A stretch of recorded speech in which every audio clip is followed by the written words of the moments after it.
1, 2, 3, let's go. Wednesday afternoon, hoping you will tune into our show. It's hosted by Cuz.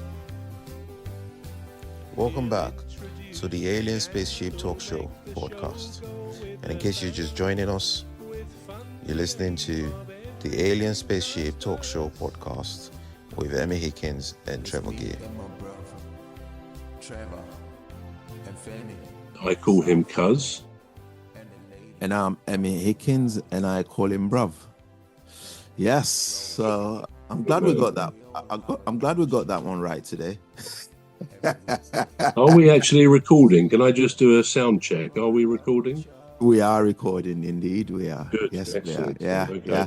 Good. So last week we did finish on. Well, we didn't. To be continued. Is it angry with yourself? So, who's angry with you? Who is that? Is that correct? Yeah. And we did. Yeah, and we did talk about this case. There was a case study that we talked about. 1966, I believe, happened.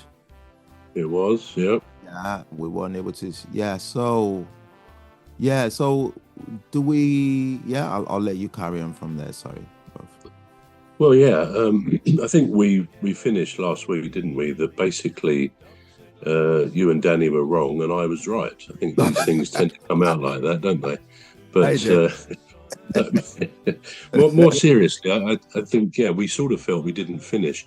And the question that we looked at was how accountable, how responsible are we for our actions? Are some of our actions, particularly terrible actions, like the case study we looked at, whereby an otherwise normal, intelligent 25-year-old in Texas back in the 60s, apparently he one day went up to the top of the university tower in Austin, Texas, with rifles and guns. And long story short, he killed 13 people and he injured another 33, I believe it was. And of course, he was shot dead by the police. And it turned out that he actually had left a suicide note. He knew he would be killed by, I suppose, death by cop, they call it. And it said he felt otherwise, he was always normal, he was reasonable, but he was getting possessed by these terrible, irrational thoughts and violent thoughts of what he wanted to do. He didn't know where they were coming from.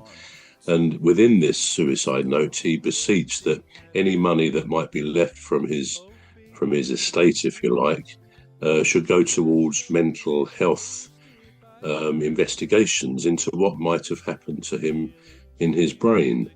Well, sure enough, afterwards, after the court, the inquest, etc., they did look into his brain. They extracted his brain, and they found growing somewhere in the brain there was a small tumor which had not been there very long, but it was increasing in size.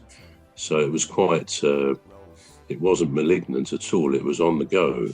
And it got involved in a place behind a part of the brain called the amygdala, which has to do with fear, aggression, and potential violence, which is not to say, I guess, that everybody or anybody who's unfortunate enough to have a brain tumour in that region, or indeed anywhere in the brain, not to say other people would necessarily resort to some awfully violent attack on others, on one's family, because it turned out he killed his mother and his wife as well, this fellow.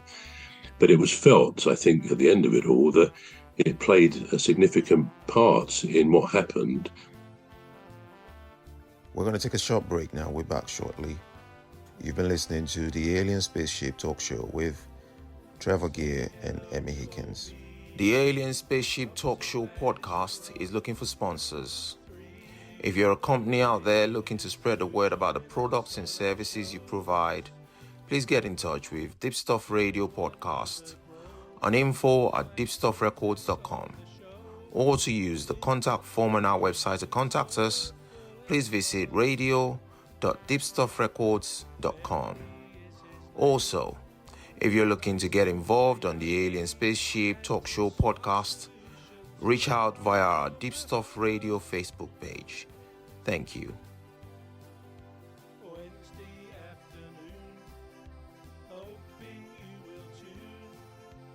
into our show. It's hosted by Cuz. The leader of our gang will make the show go with a bang and fund the aim of everything Cuz does.